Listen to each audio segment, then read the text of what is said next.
at a professional event. Someone is walking toward me with the specific energy of a person who knows me and expects to be known. I have absolutely no idea who they are.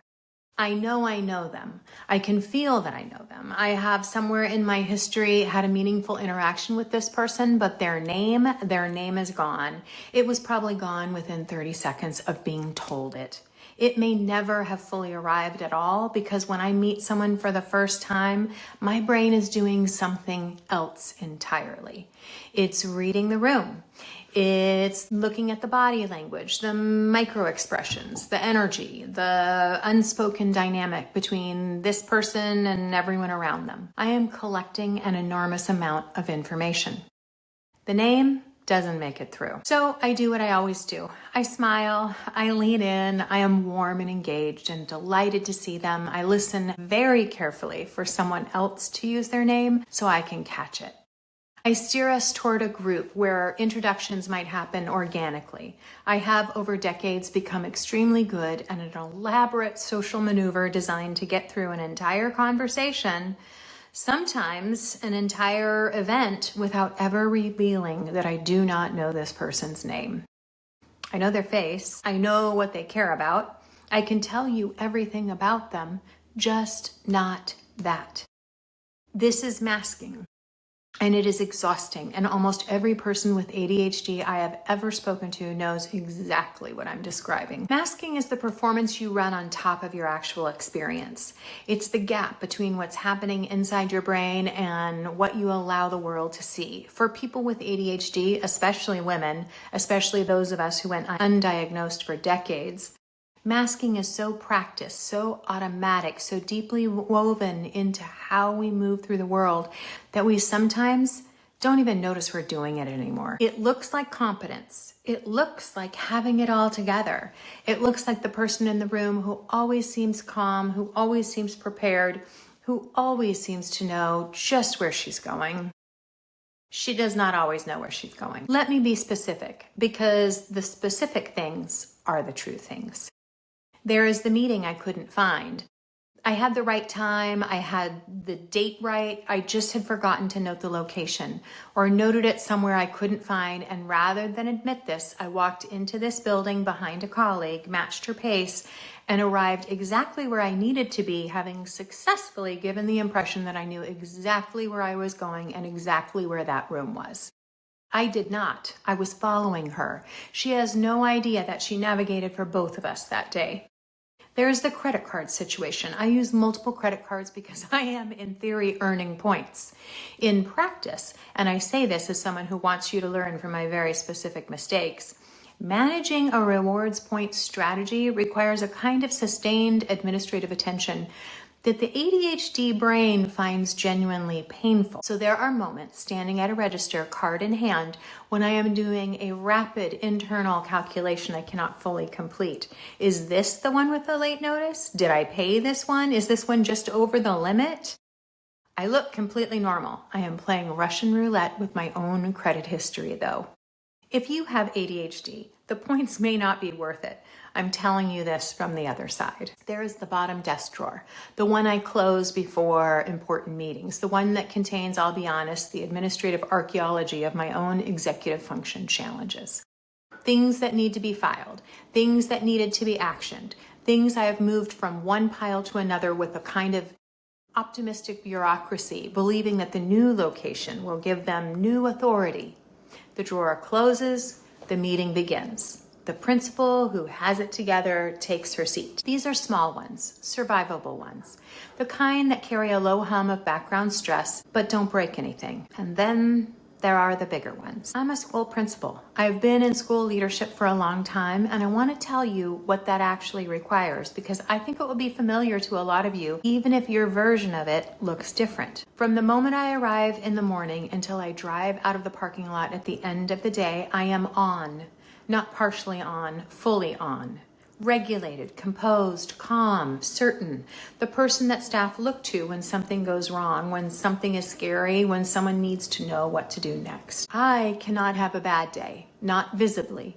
I cannot be overly vulnerable. I cannot let my confidence falter, not because confidence is always warranted, but because my confidence is load-bearing. Other people's ability to function under pressure depends on it. When everyone around me is losing their collective minds, it is my job to be the one who hasn't. Staff tell me they appreciate this about me, that I'm steady, that they always feel like things are managed, they're under control. And I believe them. I want to be clear that I also genuinely am often okay. I can lead a lockdown. I have sat in my assistant principal's office in a chair positioned in front of the door because we believed a student had a weapon, and I put myself there so that that student would have to go through me to get to anyone else. I have stood at the front of a room and delivered news that nobody in that room wanted to hear. Tragedies, losses, things that land like a physical blow, and stayed steady enough to be useful. The ADHD brain in crisis can be extraordinary, and we've talked about that. But extraordinary in crisis and sustainable day after day are two different things. And the accumulation, the daily weight of the performance, the management of everything that can't be seen, the closing of drawers, and the following of colleagues, and the mental calculation at the register, that accumulation has a cost. I drive home listening to jazz. It is not incidental, it is deliberate. As I pull out of the parking lot, I can feel the weight fall off my shoulders, the weight of the role I put on in the morning, the one that means I have to be more than human. The jazz is the decompression chamber. By the time I get home, not a long drive, I have at least begun the process of becoming a person again, rather than some elaborate function. The mask slipping is not a dramatic event. It doesn't announce itself. It happens at the wrong time in the wrong moment, and you can never predict it. I was leading a stand-up meeting recently. We had received news about a student known to many in that building, a young woman with a complicated and difficult story who had used self-harm to attempt to end her life and was now on life support. Her family was facing the decision about whether or not to remove her life support. I called the meeting. I stood at the front of the room. I said what needed to be said, the facts, the support available, what staff could expect to happen next.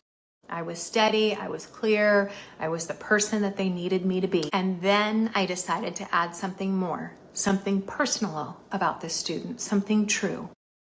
That was the moment. My lip quavered, the lump arrived in my throat, my eyes filled, not tears running down my face, but visible, unmistakable, and I could see the shift in the room, the slight intake of breath from staff members who had never seen this before. The taken aback quality of it, because this was not what I did.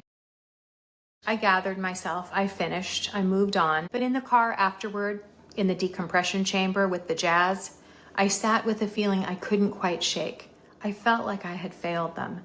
Not that I had shown them something real, not that I had demonstrated that their grief was shared, that their principal was also a human being who had been affected by this loss.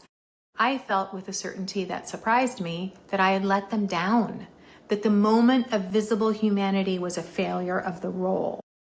I have thought about that a lot since. Here is what I now understand about masking that I didn't know for a very long time.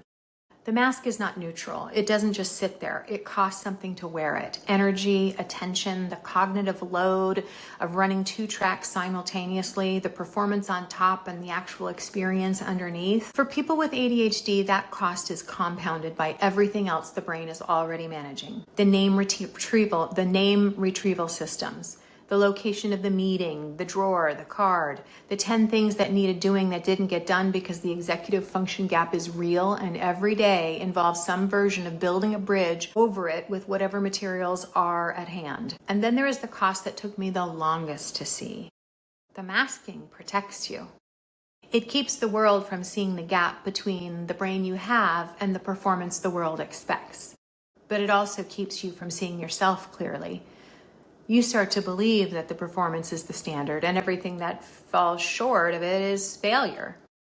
The quavering lip becomes evidence against you rather than evidence of your own humanity. Understanding that I was masking and why and what it was costing did not make the mask disappear. I still close the drawer. I still follow people into buildings. I still do the card calculation at the register with what I hope is a neutral expression. But I am less likely now to mistake the mask for the face. And I am considerably less convinced that the moment the mask slipped in that room in front of those staff members was a failure. I think it might have been the most honest thing I did that week. Next week, we're talking about ADHD in the body, what it feels like from the inside, and what decades of not knowing have done to the way we relate to our own physical experience. But this week, if you recognize the masking, if you know what it is to run 2 tracks simultaneously, to be performing competence while managing the gap underneath, I want you to know that the performance doesn't make you a fraud. It makes you someone who has been working very hard for a very long time with tools that were never quite designed for this brain. And that's different. Subscribe. New episodes come out every Thursday. I also have full companion essays on Substack. And if you have a masking story, the specific one, the one that makes you cringe and laugh at the same time, I want to hear about it in the comments. The name you couldn't catch, the meeting you found by following someone, the drawer, whatever it might be for you. Thanks for watching.